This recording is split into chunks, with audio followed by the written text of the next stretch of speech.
Fin de la première épître de Jean, chapitre 5, versets 14 à 21. Nous avons auprès de lui cette assurance que si nous demandons quelque chose selon sa volonté, il nous écoute. Et si nous savons qu'il nous écoute, quelque chose que nous demandions, nous savons que nous possédons la chose que nous lui avons demandée. Si quelqu'un voit son frère commettre un péché qui ne mène point à la mort, qu'il prie, et Dieu donnera la vie à ce frère, il la donnera à ceux qui commettent un péché qui ne mène point à la mort. Il y a un péché qui mène à la mort. Ce n'est pas pour ce péché-là que je dis de prier. Toute iniquité est un péché, et il y a tel péché qui ne mène pas à la mort. Nous savons que quiconque est né de Dieu ne pêche point, mais celui qui est né de Dieu se garde lui-même, et le malin ne le touche pas. Nous savons que nous sommes de Dieu et que le monde entier est sous la puissance du malin. Nous savons aussi que le Fils de Dieu est venu et qu'il nous a donné l'intelligence pour connaître le véritable, et nous sommes dans le véritable, en son Fils, Jésus-Christ. C'est lui qui est le Dieu véritable et la vie éternelle. Petits enfants, gardez-vous des idoles. Amen. Jean va nous parler de la prière en terminant cette belle épître. Après ce que Jean a enseigné, il lui importe en effet de montrer que Dieu ne laisse pas ses enfants aller seuls, agir seuls, si ceux-ci ont recours à la prière. Dieu dispense ses bienfaits, sa puissance, sa bonté, ses directions, si nécessaire, sous la forme d'exaucements de prière. Tous ceux qui cherchent en dehors de ces exaucements de prière sont sur une mauvaise voie. Tout se fait par des exaucements de prière. Les amis, ça c'est une chose à restaurer dans l'Église. On attend, bien des personnes, n'est-ce pas, ils attendent quelque chose, ils voudraient quelque chose, ils voudraient que ça vienne tout seul, sans le demander. Eh bien, nous pouvons dire que tout vient sous la forme d'exaucement de prière, et ça c'est une loi générale que Dieu a établie. L'Église primitive, ça a été dit, ce n'est pas moi qui l'invente, tout ce qu'elle a fait de merveilleux, elle l'a fait par des exaucements de prière. Si rien n'est demandé, rien n'est obtenu. Jésus d'ailleurs l'a dit, il a dit « Quiconque demande reçoit, celui qui cherche trouve, et l'on ouvre à celui qui frappe. » Mais si l'on ne demande pas, si l'on ne cherche pas, si l'on ne frappe pas, on ne peut rien avoir. Si les membres de l'Église ne prient pas, ils se referment sur eux-mêmes. La prière sera donc l'arme essentielle de l'Église pour sa vie autant que pour son action autant que pour sa vie. L'arme essentielle de l'Église. Nous avons auprès de lui, auprès de Dieu, cette assurance que si nous demandons quelque chose, il y a à la base de toute prière une assurance, c'est encore le mot parésia qui revient là, c'est-à-dire une certitude. Une certitude que Dieu entend et que sa volonté est d'exaucer. Et c'est d'abord cette certitude qu'il faut posséder. Nous voyons que Jean y insiste, nous avons cette assurance, dit-il, qu'il nous écoute, et nous savons que nous possédons la chose que nous lui avons demandée. Il y a donc d'abord cette assurance, cette certitude à la base de tout. Nous allons réserver momentanément les conditions de la prière, et nous allons voir cette certitude d'exaucement d'abord. Il y a deux affirmations, donc, dans l'épître de Jean. Premièrement, Dieu écoute. Nous ne parlons pas dans le vide. Nous ne parlons pas à un Dieu trop grand pour se prêter à la multitude des demandes de son Église. Non, il écoute, nous assure Jean, nous assure le Saint-Esprit, c'est-à-dire qu'il peut écouter, il veut écouter, et cela, il faut que nous le sachions. Et bien entendu, cela sera un sujet de foi. Deuxième chose, il y a l'exaucement de la prière qui est assuré. L'exaucement de la prière est assuré au point que Jean dit « Nous savons que nous possédons la chose demandée. Nous disposons dans le présent déjà de la chose demandée tant la réponse divine est certaine. Nous la possédons déjà. » Et cela, Jésus l'avait dit pour lui, mais nous aurions tort de penser qu'il doit en être différemment de ses disciples.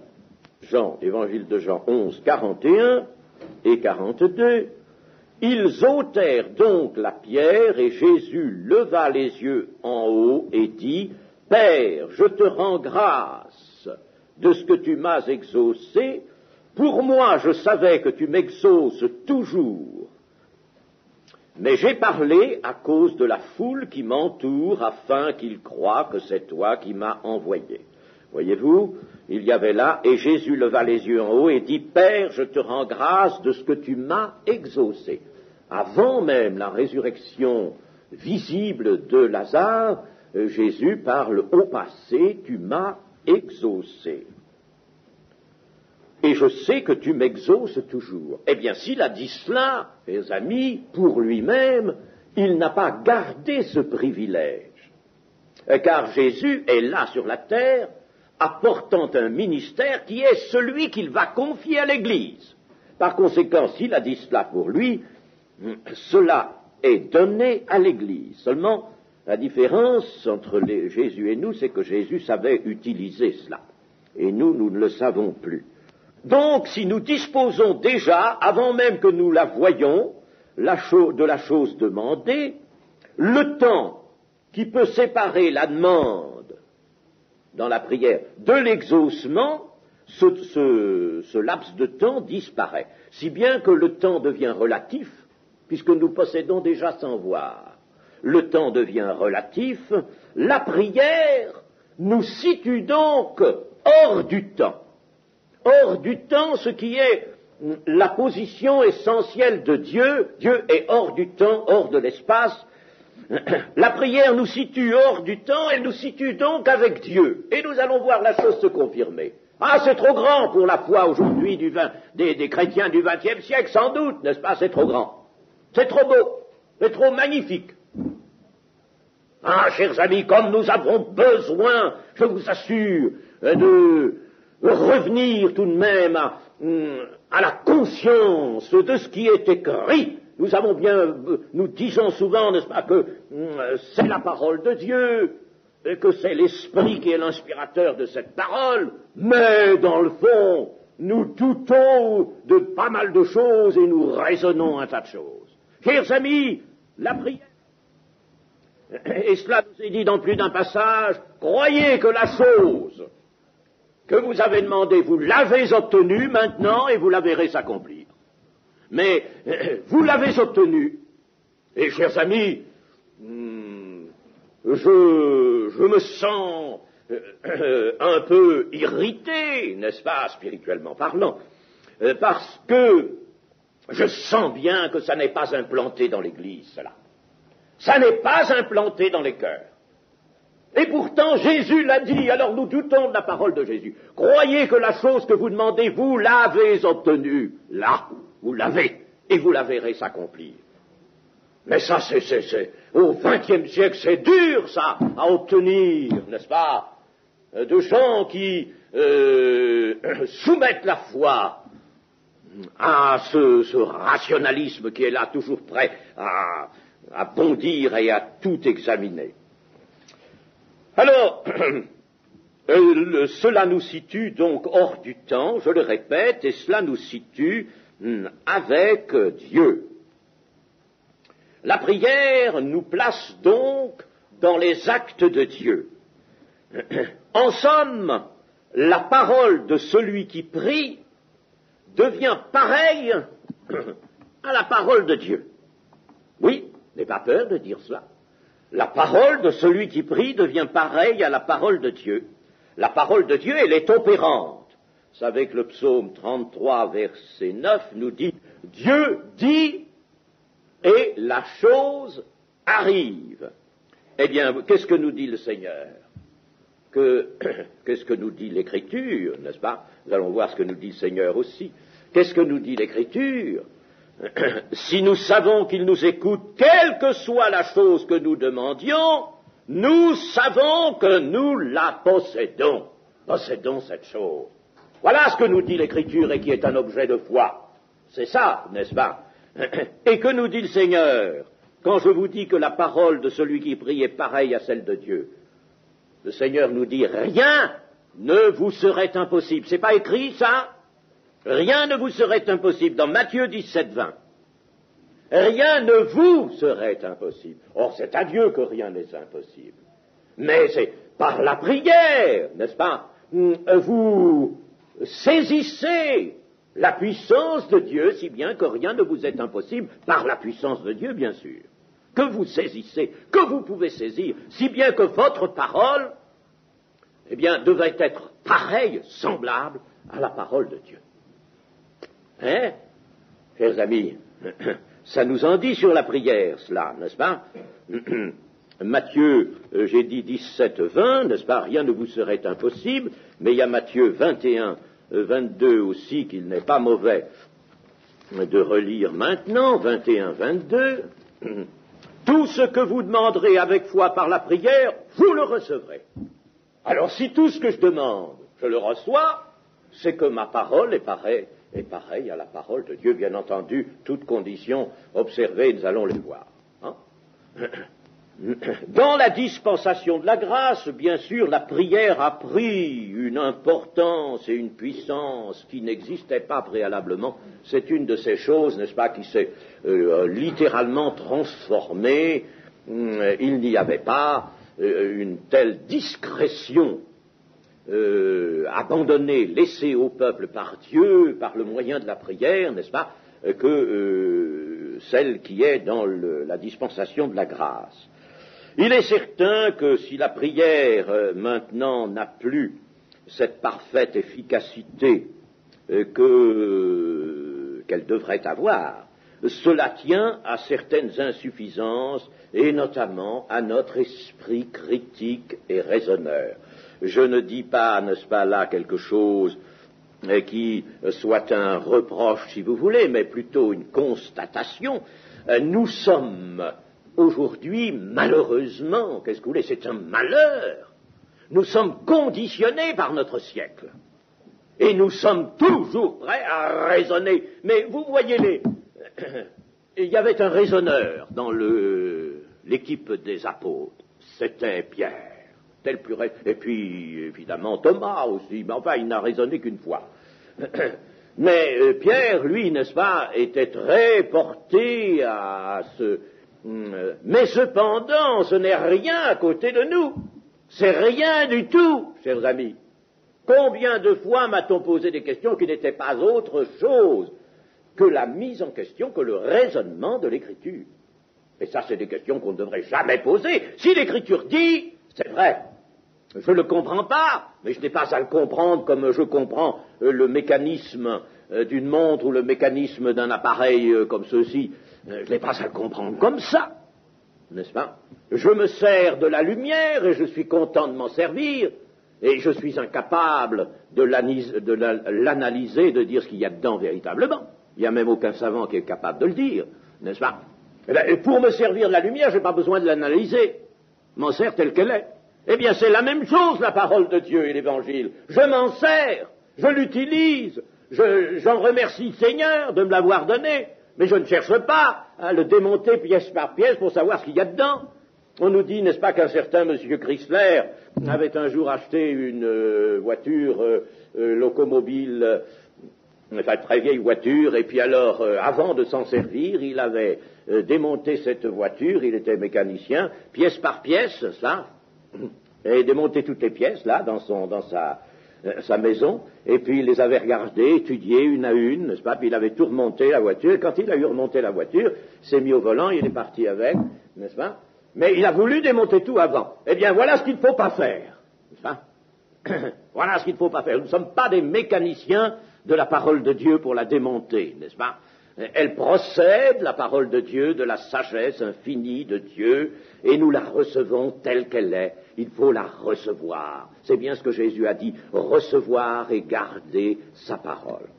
Et ce sont les humbles prières, des cœurs simples, et des cœurs remplis de foi qui obtiennent l'exaucement. Eux, ils arrivent à faire jouer, si je puis dire, ce qui est dit ici dans l'Écriture. Ils arrivent à la faire jouer, parce qu'ils viennent avec des cœurs simples.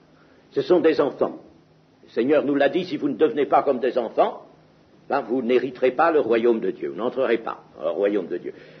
Ils sont comme des enfants, n'est-ce pas? Alors, vous voyez ça chez certaines peuplades, vous voyez ça même en Occident, on rencontre quelquefois des gens tout simples, n'est-ce pas? On peut demander au Seigneur. Elle demande au Seigneur au nom de Jésus, puis ils sont exaucés tout de suite. Ils sont exaucés. Parce que ce sont des cœurs simples qui demandent avec la foi simple, la foi qui ne se soumet à rien du tout, ne se soumet pas à l'intelligence de l'homme. Mais quand notre foi, n'est-ce pas, passe par le truchement de l'intelligence, vous pouvez être certain qu'elle broie tout, n'est-ce pas? Et ce n'est plus une prière qui parvient à Dieu. Il y a une condition à l'exaucement de la prière, ici, une seule condition, qui est celle-ci, selon sa volonté. Si nous nous demandons quelque chose, selon sa volonté. Voilà la seule restriction que Jean a mise ici. Et pourtant, nous savons qu'il y a tout de même d'autres conditions à la prière. Il y a la condition, d'abord, de communion, n'est-ce pas, de vie de communion, de vie intérieure, par conséquent, la condition d'amour, la condition de vie dans la pratique des commandements de Dieu. Ça, c'est la prière de celui qui est dans l'iniquité ne peut pas être écoutée, évidemment, nous savons. Et puis, il y a la condition de foi aussi, dont ne parle pas Jean ici. Eh bien, Jean ne rappelle pas ces autres conditions parce qu'il a abondamment parlé de l'amour. Dans cet épître, il a parlé de la pratique de la justice, et il a montré que l'amour et la foi, ça ne faisait qu'un, ça se tenait, n'est-ce pas? Et que tout cela exigeait la mise en pratique des commandements de Dieu. Par conséquent, ce qu'il dit de la prière s'adresse à ceux qui reçoivent et qui mettent en pratique ce qui a été enseigné dans les autres, dans le reste de cet épître, n'est-ce pas? Évidemment, n'est-ce pas? Il est en conclusion de son épître, il ne va pas répéter tout cela. Par conséquent, elles sont supposées, ces autres conditions, et il n'y en a qu'une qui manquait, et c'est celle-là que Jean, n'est-ce pas, va mettre ici, va citer ici, une seule condition à mentionner, qui est de se placer, lorsqu'on prie, de se placer dans la volonté de Dieu. Il faut être bien dans la volonté de Dieu. Alors, il y a, vous savez, malheureusement, quantité de défauts qui ont été contractés dans le monde évangélique. Cela signifie-t-il qu'il faille rester dans le vague? Dans le vague. Et par exemple, formuler des prières un peu comme ceci. Fais, Seigneur, tout ce qu'il te plaira de faire. Bon, eh bien ça, c'est pas une prière. C'est pas une prière, ça. N'est-ce pas? C'est peut-être un vœu, mais ce n'est pas une prière. Hein? Parce que bien sûr, Dieu fera tout ce qu'il lui plaira de faire. Ah, vous pouvez être certain, n'est-ce pas? Pas la peine ça, c'est pas une prière. Alors, n'est-ce pas, quelqu'un les frères qui ne croient pas, ils ont restreint la parole de Dieu, ils ne croient pas à la guérison. Ah, Dieu guérit, oui, il peut guérir, mais il ne veut pas toujours, n'est-ce pas? Il ne veut pas toujours guérir. Alors on ne sait pas s'il veut ou s'il ne veut pas. Alors on le prie en disant, Seigneur, je te demande ma guérison, toutefois, que seule ta volonté se fasse. Guéris-moi, Seigneur, si c'est ta volonté. Seulement, on court chez le médecin pour se faire guérir quand même, n'est-ce pas? On va bien chercher quelqu'un pour être guéri. On n'est pas sûr que c'est la volonté. Il y a même des gens qui m'ont dit, mais si la maladie a persisté, c'est que c'était pas la volonté de Dieu. Mais alors pourquoi êtes-vous allé chez le médecin? Vous avez travaillé contre la volonté de Dieu. Si c'était la volonté de Dieu que vous soyez malade, il fallait le rester. Il y a aussi des prières qui ont été formulées comme ça, n'est-ce pas? Qu'il advienne, Seigneur, tout ce que tu voudras, n'est-ce pas? Alors on prie selon la volonté de Dieu. C'est pas ça. C'est pas ça, c'est le vague. Ou alors, n'est-ce pas, s'emparer d'une généralité, hein, une généralité, par exemple, n'est-ce pas, une généralité d'ailleurs qui ne nous appartient pas. Seigneur, guéris tous les malades de la terre. Hein, voyez-vous? Ou alors, n'est-ce pas, Seigneur, fais maintenant que toutes les nations soient en paix.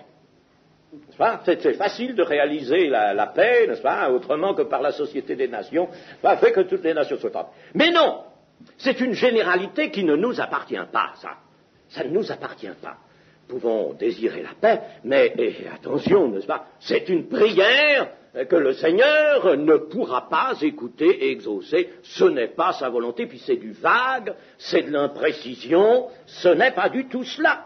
Dans Jean 15, 7, le Seigneur nous a bien dit aussi, n'est-ce pas, que, comme dans les autres évangiles, mais là, n'est-ce pas, cette parole du Seigneur est formelle.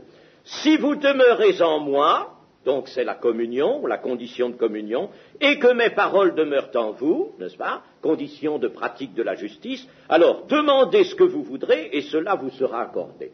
Demandez ce que vous voudrez et cela vous sera accordé. C'est-à-dire, voici un blanc-seing, c'est un véritable blanc-seing. La prière, donc, doit utiliser le blanc-seing du Seigneur. Mais encore est-il qu'il nous appartient de préciser l'objet de la demande. Il faut préciser l'objet de la demande. Quand Jésus nous a parlé de la prière, il a montré que les demandes étaient objectives. En effet, dans l'évangile de Luc, par exemple, au chapitre 11 et au verset 10, « Car quiconque demande reçoit, celui qui cherche trouve, et l'on ouvre à celui qui frappe. Quel est parmi vous le père qui donnera une pierre à son fils s'il lui demande du pain? Ou s'il lui demande un poisson, lui donnera-t-il un serpent au lieu d'un poisson? Ou s'il demande un œuf, lui donnera-t-il un scorpion? Si donc, méchants comme vous l'êtes, vous savez donner de bonnes choses à vos enfants, à combien plus forte raison le Père Céleste donnera-t-il le Saint-Esprit à ceux qui le lui demandent? » Voilà, ici, n'est-ce pas, Jésus prend comme exemple un fils qui demande du pain, une miche de pain, il lui demande un poisson parce qu'il a faim, il lui demande un œuf parce que c'est un œuf qu'il veut, n'est-ce pas? Ouais, des objets précis. Le Seigneur nous montre, n'est-ce pas, que la demande est précise. Du pain, un poisson, un œuf, n'est-ce pas? C'est une demande précise.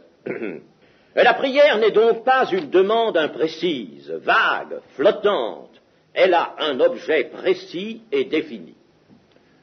Voilà ce que doit être la prière. Puis, je vous fais remarquer ici qu'il s'agit de demandes et de choses demandées, et qu'il ne suffit pas non plus, n'est-ce pas, de faire comme le dit un certain livre actuellement fort répandu, n'est-ce pas, bien, quels que soient vos besoins, louez le Seigneur, louez le Seigneur, loue le Seigneur, n'est-ce pas? Je loue le Seigneur, je lance ma louange comme ça, n'est-ce pas, comme c'est un système qui m'est recommandé, n'est-ce pas, je lance ma louange et ne demande plus. Quand j'ai demandé, nous dit cet auteur, ça n'a pas, bien des gens ont demandé, ça n'a pas réussi, ils n'ont pas obtenu. Alors vous lancez la louange et vous recevrez, si vous louez le Seigneur, n'est-ce pas, en tout temps. Mais pas du tout, l'Écriture nous dit de demander un objet précis. Allons. Voyons, n'est-ce pas? Ce serait par conséquent désobéir à l'Écriture que de ne pas demander. Quant à louer le Seigneur ou à rendre grâce, nous voyons que pour la résurrection de Lazare, l'auteur américain nous dit aussi qu'il faut louer le Seigneur et rendre grâce sans objet précis. Ce n'est pas vrai. Je regrette, mais ce n'est pas vrai. Vous voyez comme on enseigne mal dans ces livres. Le Seigneur Jésus dit « Je te rends grâce, Seigneur, de ce que tu m'as exaucé ». On rend grâce aussi, n'est-ce pas, d'un objet précis. Parce que ça, ça confinerait à la superstition, n'est-ce pas? Je loue. Mais pour louer, il faut que le cœur, n'est-ce pas, ce soit le cœur qui loue le Seigneur. Il est bon de louer le Seigneur. Mais ça ne remplace pas la demande, la prière demandée. Il faut demander, il faut frapper pour que l'on ouvre. Ainsi donc, il ne faut pas rester dans le vague, ni dans l'indéfini. Il faut demander un objet précis, il faut que cet objet soit selon la volonté de Dieu. Alors comment faire pour que la demande soit selon la volonté de Dieu? Eh bien, si je parle à Dieu, et si je lui parle n'est-ce pas, en enfant de Dieu qui pratique la justice et qui est dans l'humilité, et dans la foi. Bon, toutes ces conditions réunies, bien entendu. Alors, si je parle à Dieu, qu'est-ce qui va se passer? Eh bien, c'est que je vais me trouver face à face avec Dieu. La prière va être ce qu'on appelle aujourd'hui un face-à-face. Je vais me trouver face à Dieu. Sa volonté va aussitôt s'éclairer en moi. Paul dit dans les Romains que nous ne savons pas ce qu'il faut demander dans nos prières, n'est-ce pas? Nous ne savons pas quels sont nos besoins exacts, mais le Saint-Esprit, lui, nous aide dans cette demande. Eh bien, sa volonté, la volonté de Dieu, va s'éclairer en mon cœur, je vais la sentir, je vais la voir se représenter, un peu comme dans une prophétie. Quand je parle en prophétie, je ne sais pas d'avance, si j'ai calculé d'avance ce que je vais dire, alors c'est que c'est pas de la prophétie.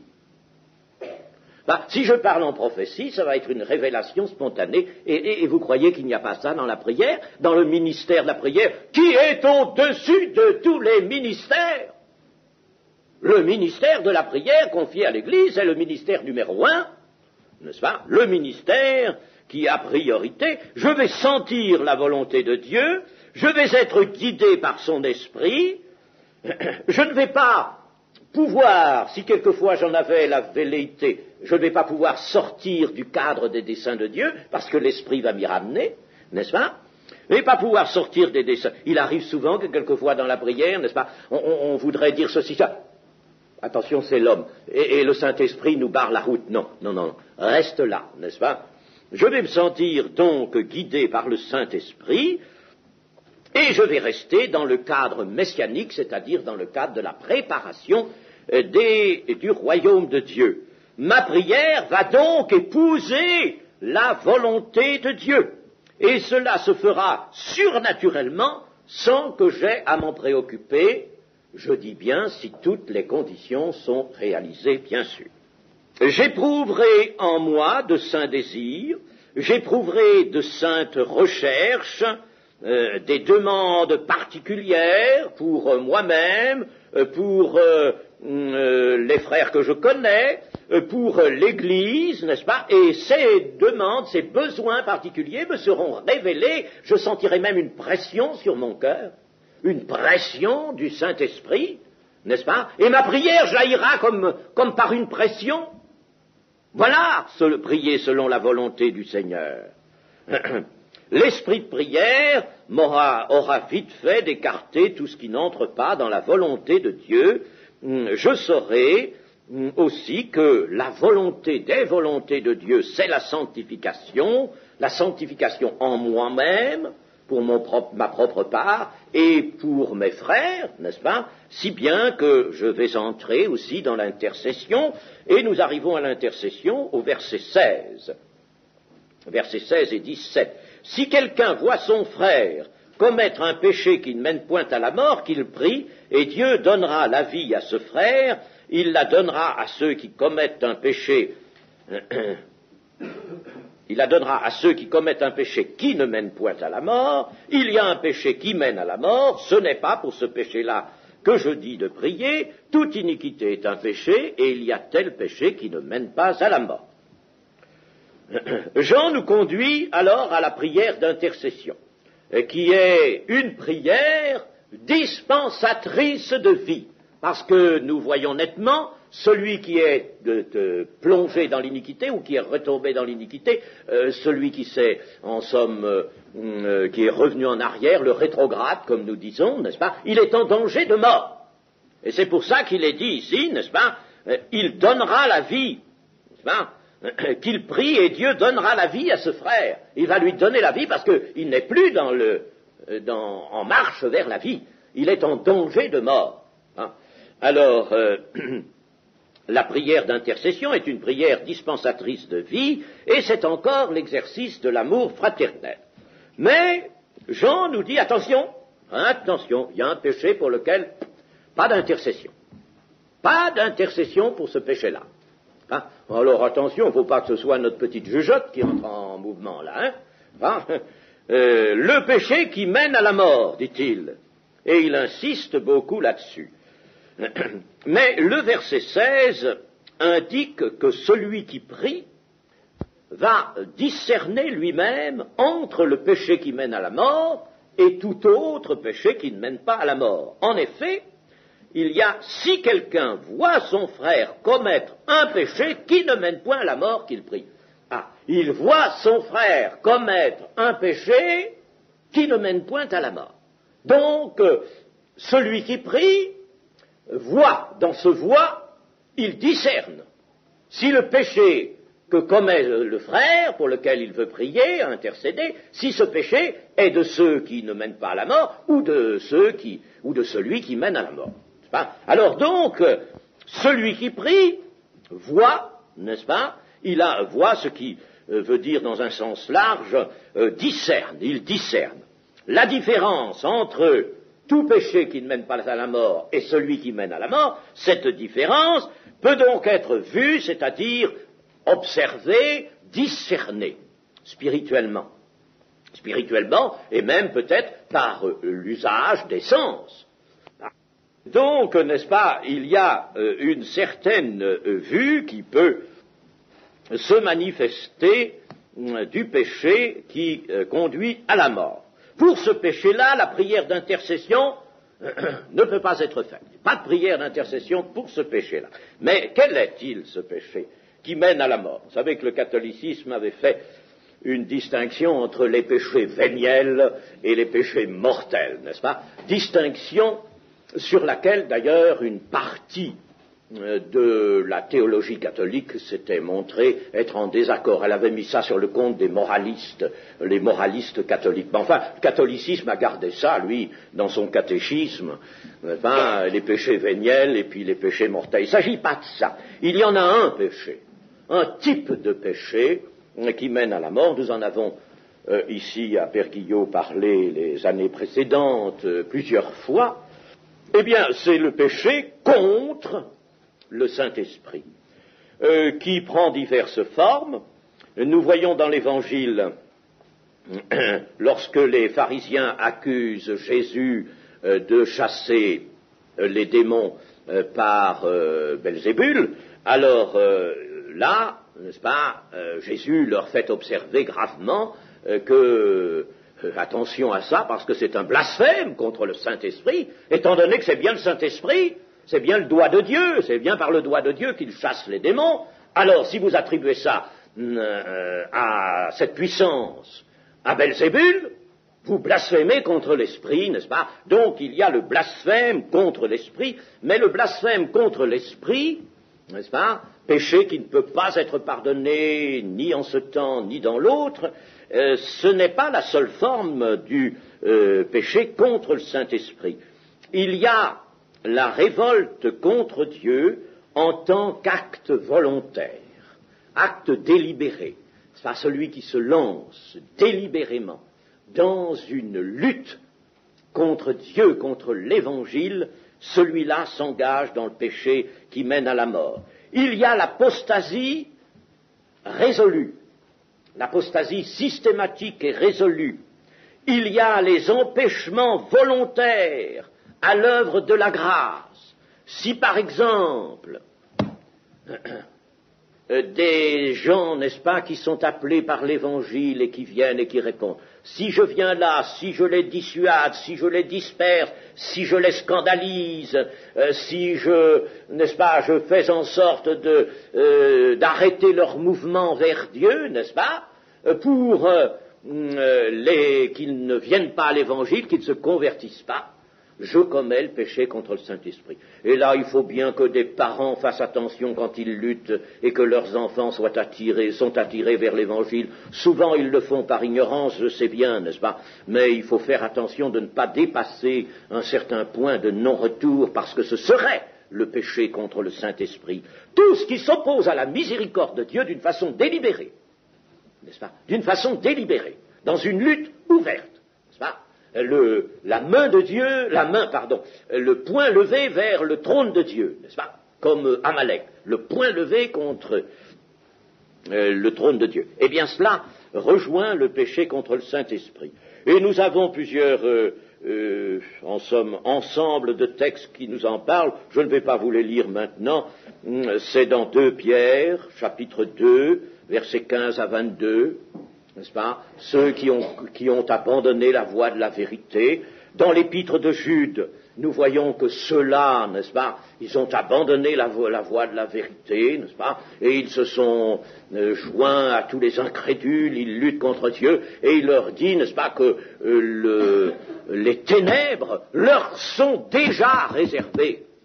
Les ténèbres leur sont réservées. Vous avez Hébreux 6, 4 à 6 aussi, qui nous dit qu'il est impossible d'être régénéré une seconde fois quand on est tombé vraiment, c'est-à-dire qu'on a vraiment renié, n'est-ce pas, délibérément ce que l'on avait cru, quand on a goûté au don céleste, quand on a été régénéré. Si l'on lutte ensuite contre Dieu, il est impossible d'être une seconde fois régénéré. Mais je dis bien, c'est un péché volontaire.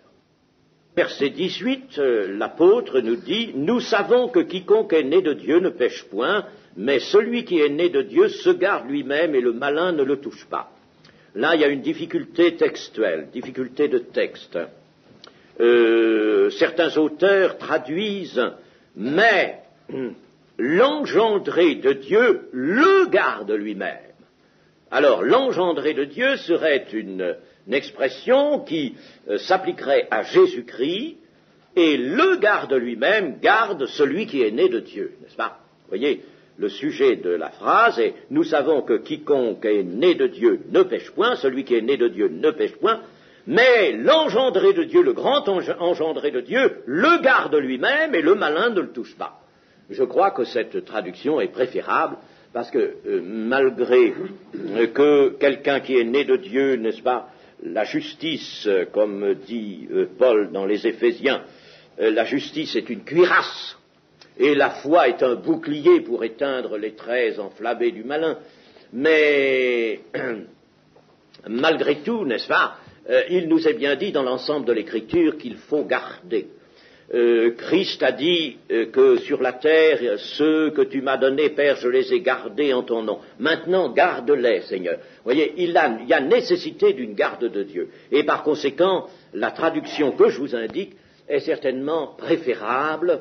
Elle résulte d'ailleurs de certains manuscrits qui font une petite nuance, là, au lieu de se garder, le garder. Et nous remarquons dans le grec que celui qui est né de Dieu, n'est-ce pas? Celui qui est né de Dieu, il y a un temps différent de celui du commencement de la phrase. Nous savons que quiconque est né de Dieu ne pêche point, mais celui qui avait été engendré par Dieu le garde lui-même, c'est-à-dire une allusion en somme au Seigneur Jésus-Christ.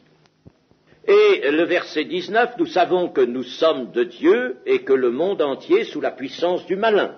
Il y a là, n'est-ce pas, un contraste rappelé par Jean, contraste qui signifie séparation. Attention, vous êtes nés de Dieu, mais sachez, rappelez-vous toujours que ce qui est dans le monde est sous la gouverne du malin, n'est-ce pas? Alors, notre esprit ou notre cœur est à Dieu qui nous a engendrés et ne peut en rien être au monde, car alors il appartiendrait au malin. Si nous nous allons vers le monde si nous prenons de ce qui est du monde, de la mentalité, de la pensée du monde, n'est-ce pas, des rudiments du monde, n'est-ce pas, nous prenons au malin.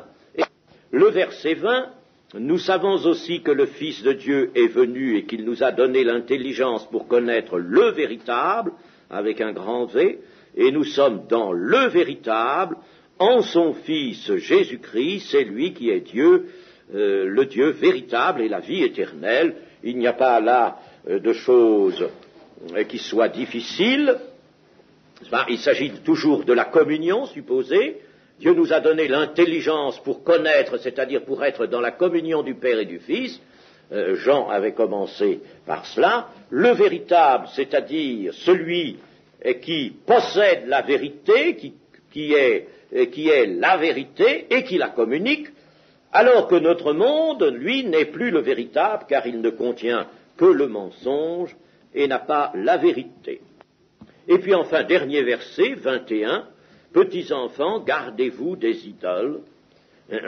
Certains se sont demandé ce que ça venait faire, là, tout à fait en finale de l'épître, mais c'est tout à fait compréhensible, c'est le dernier mot de Jean, parce que en dehors du véritable, n'est-ce pas, en dehors du véritable, en dehors de Jésus-Christ, eh bien, votre intérêt, vos aspirations ne rencontreront que des idoles.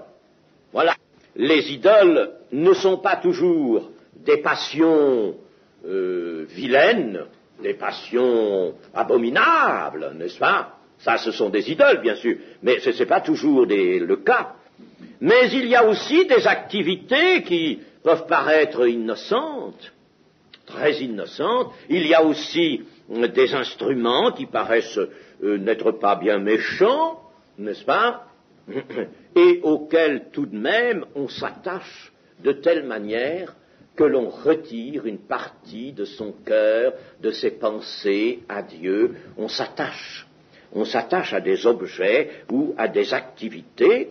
Tout ce qui t'empêche d'aimer Dieu de tout ton cœur, de toute ta force, de toute ta pensée, de toute ton âme, n'est-ce pas? Tout cela s'appelle idole.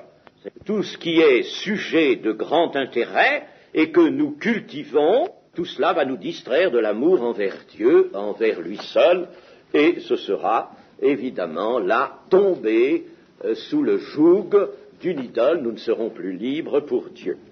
Ainsi se termine donc cette belle première épître de Jean. Je vous conseille bien entendu de la relire de temps à autre, et vous vous rappellerez sans doute les explications que vous avez reçues de façon à toujours en pénétrer la substance.